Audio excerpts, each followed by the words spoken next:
So in North America today, we have, for the first time in the history of Buddhism, access to pretty much every kind of Buddhism there is, because we can go online. We can go to the library. We can read about any kind of, any shape, any color, any whatever of Buddhism. Traditionally, that's not the way things were. You kind of practiced what was in your geographic area, right? Things didn't move that quickly. There wasn't electronic communication. Things got blocked by mountains and by water, and so it took a long time for these things to move around. So I usually like to caution people. Today, we can read anything by anybody at any time. Certainly, read around, educate yourself, get a fresh perspective. There's nobody here that's going to say what we do is the one true way, and you should never look outside of that. However, please know the source of what you're looking at, right? If you're reading along thinking you're reading about Soto Zen, and you're actually reading about Theravadan practice or Vajrayana practice, and you're going, why doesn't this line up, right? It's important to know what's the source of what you're looking at. Not only is the author credible, and that's a whole other thing.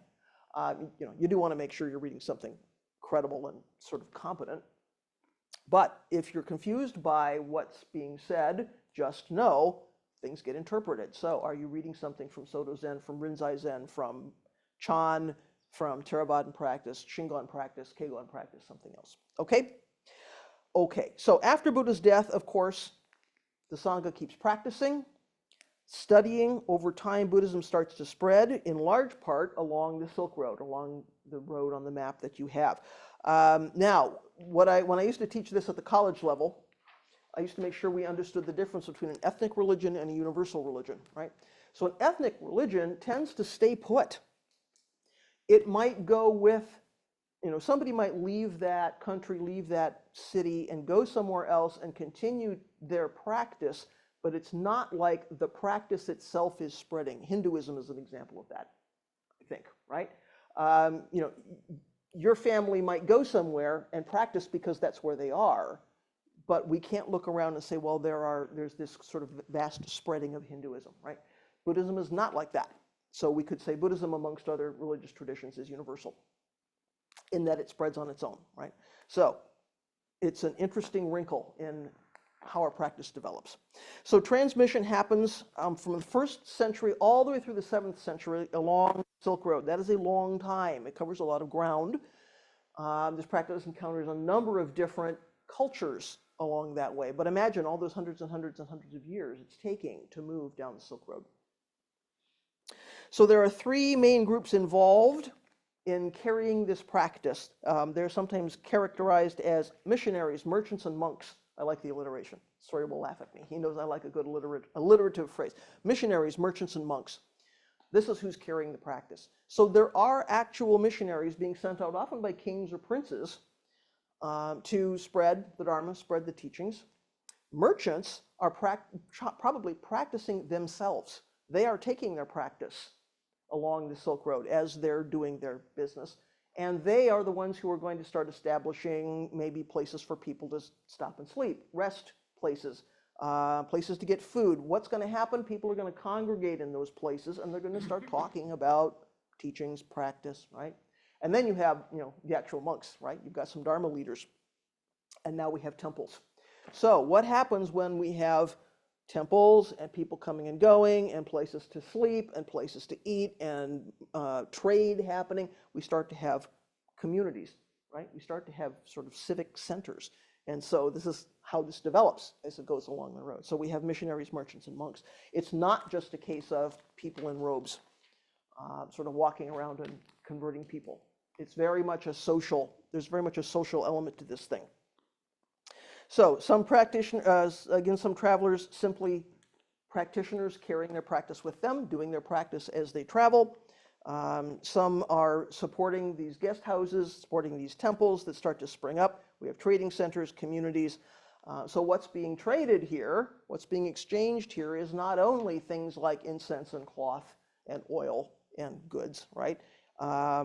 There's a dana system that starts to develop here, right? You've got monks and teachers who are giving teachings, and you have people like merchants with money, with material support, who are giving to support the monks and the temples. And so now we start to see again this development of dana. We know dana Generosity, giving is an important practice here. It starts, it doesn't start there because it starts with Buddha, but it continues as we go down the Silk Road. Okay, so we've got this practice moving from India, following your map, all around. There's a northern route and a southern route, and some are traveling over land, and there's some going by water, but we start to see it moving in the direction of China. Practice gets to China, and the Chinese start to say, what has happened to the practice over the course of that travel? We need to go back to the beginning and sort of reconnect with the original teachings. Now you've got monks going back the other way. So now it's not just a one-way transmission. Now we have two-way transmission. We've got people going back to get texts, to work on translations, to get to the roots of their practice, to go on pilgrimage. Now it gets even more complicated. This whole Silk Road transmission is an incredibly complicated thing. You could spend your life studying it. It's super interesting. Right? So now we've got this two-way thing happening. And that goes on, as I say, we could spend 6 weeks on that. Basically, the Silk Road transmission ends with the rise of Islam in Central Asia in the 7th century. Now that starts to rise up and it captures people's attention, and then we have some conflict, right, about the spread of religion and who's practicing what. So during this time, we have not only economic development, we have the spread of practice, we have cultural exchange, we have things like Buddhist art being influenced by all of those cultural exchange, artifacts, what do the artifacts look like? All of these cultures are weighing in. So we have things that look very Central Asian, things that look Greek, right? There are encounters with multiple religious traditions, languages. When we get to sutras, we can spend some time talking about the whole translation thing, which was enormous. The way something gets translated sometimes actually change the content of the teachings. So when we're saying, why do we practice like this? Why have we adopted certain teachings? There's a whole big translation piece, which is really important. Okay, so we see Buddhism has split into three sort of main bodies, main groups. Two of those happen in India, two of them emerge in India, and the third one happens more in China, Tibet. So we have what we sometimes call the three turnings of the wheel.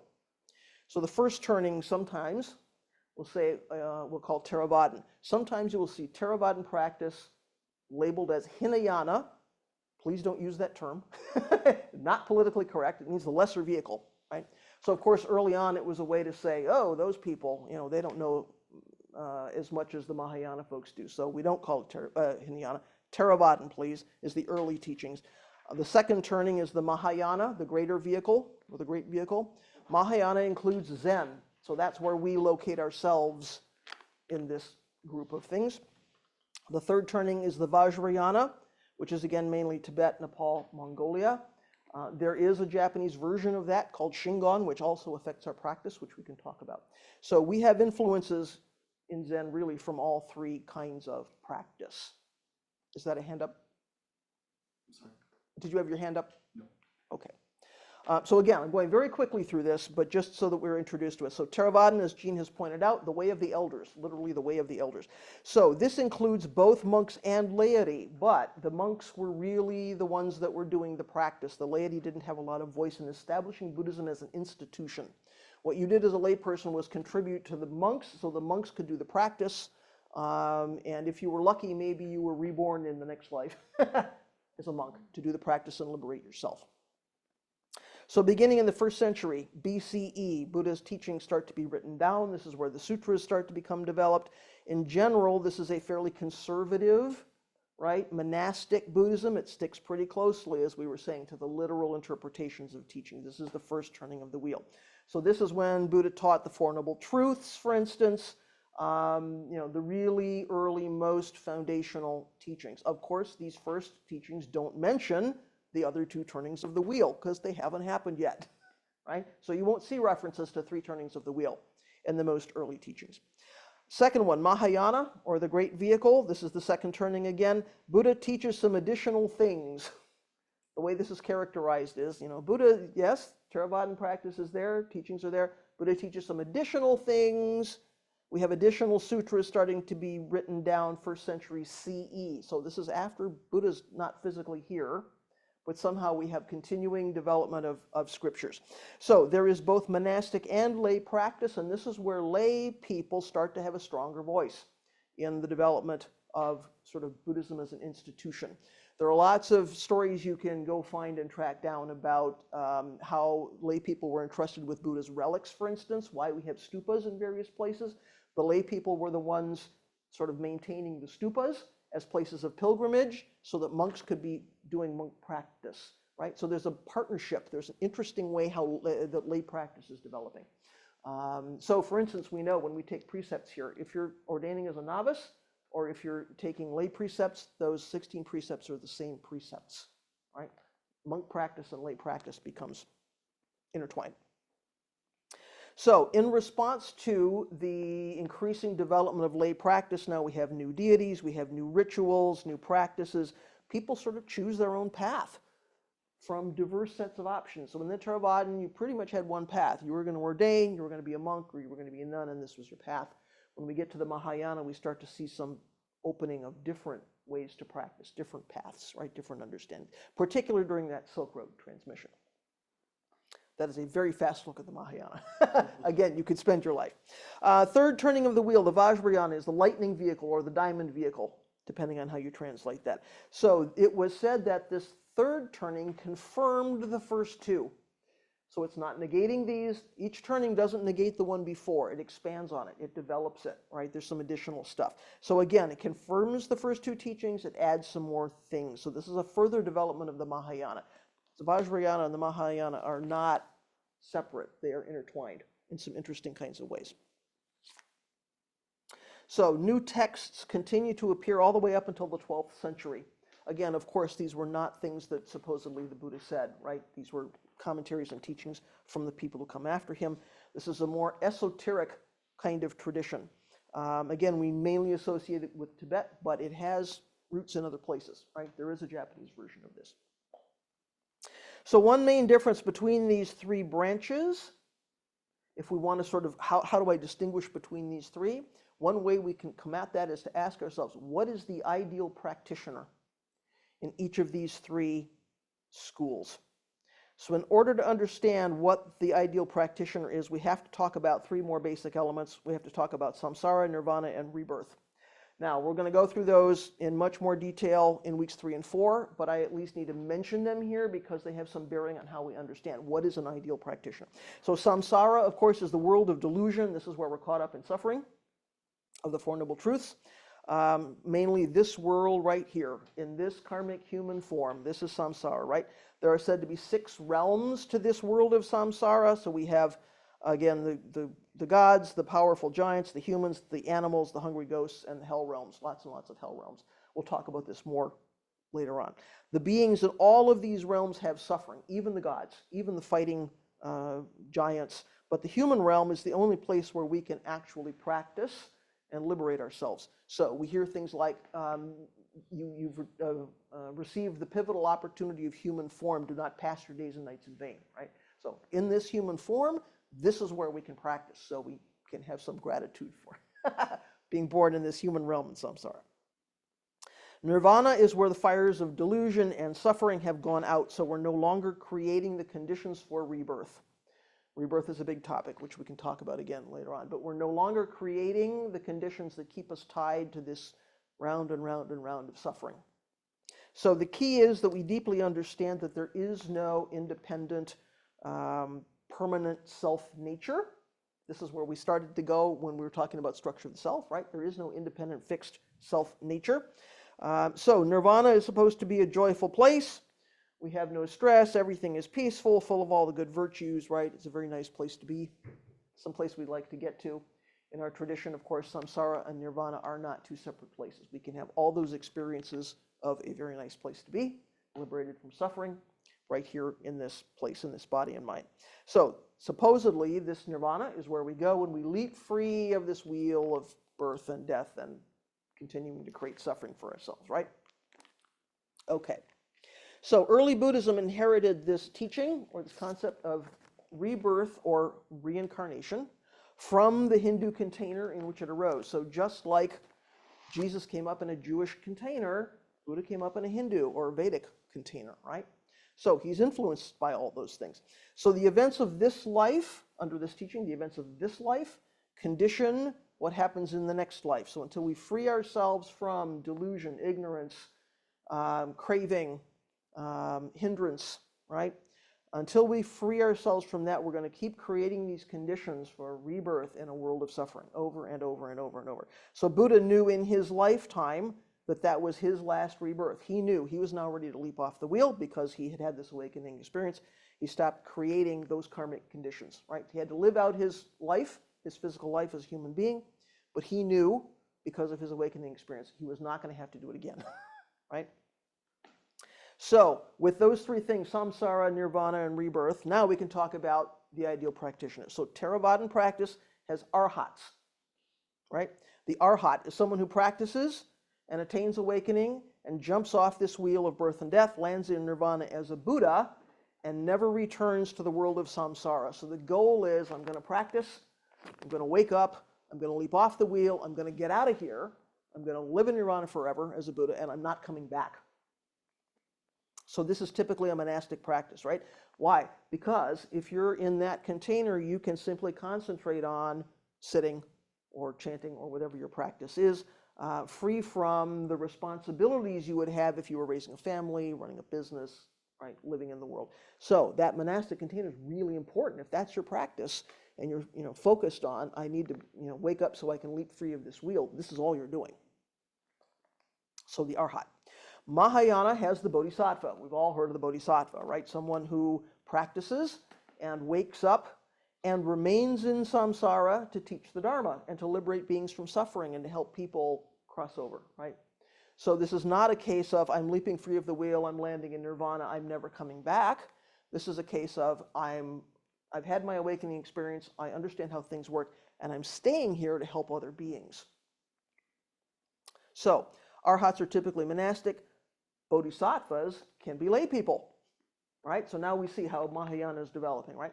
Bodhisattvas can be lay people in the world carrying out responsibilities because that's not separate from the practice of liberating beings. So Theravadan schools say that the Buddha's instruction was given so that you can become an arhat and reach nirvana. The Mahayana tradition says, yes, that happened, and that was Buddha using skillful means, right? Offering this attractive goal, nirvana, this wonderful, peaceful, happy, joyful place, in order to lead people away from the kind of delusion and unwholesome behavior and harmful stuff that we just engage in because of our greed, anger, and ignorance, right? So yes, he says, become an arhat so that later on I can point you toward becoming a bodhisattva. So we see why there's a little bit of like, yeah, our practice is better than yours, right? This feeling. So become an arhat, that's great. But then go on and become a bodhisattva. So Manjushri, Avalokiteshvara, Kshitigarbha are all well-known bodhisattvas. So Manjushri is up here. Kanon or Avalokiteshvara we have out in the garden. We have a shrine. We don't have a Jizo here. Jizo is also quite a well-known bodhisattva, right? So there are traditional sort of embodiments of those qualities. Those are well known. But we also think of really all of us human practitioners as bodhisattvas. We're all out in the world carrying our practice, liberating beings. And it can be as simple as someone's hands are full and you open the door, right? It doesn't have to be it's a big flash of lightning and someone has an awakening experience. It's simply moving through the world in a way which is wholesome and compassionate and wise and not creating suffering for ourselves and others, right? So we're not practicing for our own gain only, we're practicing for the benefit of all beings. So this split, Theravadan and Mahayana, sort of signals the end of the first era of Buddhism. Now it starts to expand to new countries, becomes even more diverse. So syncretism, well, we'll get to syncretism in a minute. So third one, Vajrayana tradition. There's a third turning of the wheel, which happens supposedly 16 years after the Buddha's awakening. So the first tantric texts start to appear in the 3rd century CE, and as I say, they continue on until the 12th. So syncretism is key as Buddhism moves through new cultures, new countries along this map. On the Silk Road, Mahayana encounters things like Zoroastrianism and Judaism and Christianity and Islam and cultures and languages, Greeks, Iranians, Central Asians, right? This is where the Buddhist statues come from. So the kings and the merchants who built these temples along the Silk Road, again, provided a place for travelers to meet, to exchange ideas. Translation starts to happen. Studies start to happen. As we go along then, Buddhism goes through Central Asia, it gets to China. Now it encounters Taoism, and it encounters Confucianism, and it takes on some of those particular elements. So from Taoism, we get things like living in harmony with nature, right? Effortless action, ways of understanding duality, non-duality. Maybe some folks have some experience with those kinds of practices, right? Going beyond sort of intellectual understanding, right? We get all those things from Taoism. Early text translations from that were going into Chinese developed there before coming to Japan. So then we see things like koans, development of koans. They develop these non-intellectual situations. We want to think they're paradoxes, right? Dogen would say it's not either or, it's yes and, right? We see a paradox. Those are not intellectual puzzles to solve. That's about direct experience, right? And again, we can point back to some of the influence of Taoism from that. From Confucianism, this is where we get a lot of our precepts, ethics, right? Social values, moral conduct, right action. Teacher-student relationships are in some ways quite Confucian, right? If we understand how Confucianism works. Things like Dharma transmission, right? Emphasis on we have to do our own practice, self-cultivation, right effort, diligent effort, right? A lot of influence there from Confucianism. So when we get to Japan, then we add Shinto. So Shinto reinforces this respect for nature. It's very much about that. Respect for ancestors, things like filial piety, things like purity, right? So we see all of these influences all starting to pile onto this practice or attach themselves to this practice. So today, Buddhism and Shinto, in Japan, often it's hard to see the difference. And maybe at some point, Esho has some stories to tell. These things are often blended. You'll see a shrine on temple grounds, a Shinto shrine on temple grounds. We don't know which one came first, right? In that culture, for instance, you're probably going to get married in a Shinto ceremony, but buried in a Buddhist funeral. So there's a lot of mixing, right? There's no real line. So when Vajrayana, by the way, shows up in Japan, it becomes Shingon Buddhism. So if you're interested in that kind of Buddhist practice and you want to see what is a closer relationship to Zen, look up Shingon practice. Shingon has a real influence on Zen. I just learned the other day, and I was not aware of this, much of the early Baika canon, we've got two Baika people here, right? I'll throw this out to you. Much of the early Baika canon actually comes from Shingon, which is kind of interesting. Keizan Zenji, one of our most important ancestors, was also really heavily influenced by Shingon. He's one of those more esoteric guys, right? When we get to One Buddha, Two Founders, he's one of our two founders. Strongly influenced by Shingon. Much of our ritual practice originates with him, or we can trace it to him. So much of our ritual that we even do today has this direct through line to Shingon. So this is why it's important to have this context and know it's not like there's this straight line that says, here's Dogen, and there's everything came straight from Dogen, and that's all there is. It's a huge Soto Zen world, right? Everything's got its fingers and everything else. So that is kind of the point I think I want to leave you with for today, is that there isn't this sort of straight line from Shakyamuni Buddha and everything was transmitted absolutely perfectly and nothing ever got changed. Nothing ever got influenced, right? It's a huge story. There are a lot of interesting byways. I think for us in North America, it's particularly important because sometimes we look at the various cultural influences and we think, that doesn't apply to me. Oh, this Japanese stuff. Oh, this Chinese stuff. Oh, this early, Central Asian stuff. Oh, that doesn't apply to me. I just want the sort of universal, crystallized Buddha teachings separate from culture. And I often make the argument, how are you going to separate that from culture? Because if you're going to drop all those things we sometimes call cultural trappings, what are you going to do? You're going to drop that down into North American culture and attach North American culture to it. So how is that ever going to work, right? So I just think it's useful to sort of understand how that development happens. We can't always assume we know why things are the way they are. We kind of want to look at Dogen and go, that's our guy, and everything we do today must be what Dogen did. Well, we know, we're not sure that Dogen ever did Kinhin, for instance. If he did, we don't know what it looked like. There were reform movements, right? Things change. So I think it's really important for us as North Americans, without the cultural history, to have some clue, right, about where things come from. We'd like to say everything came directly from Buddha or everything came directly from Dogen. I don't think we can actually say that.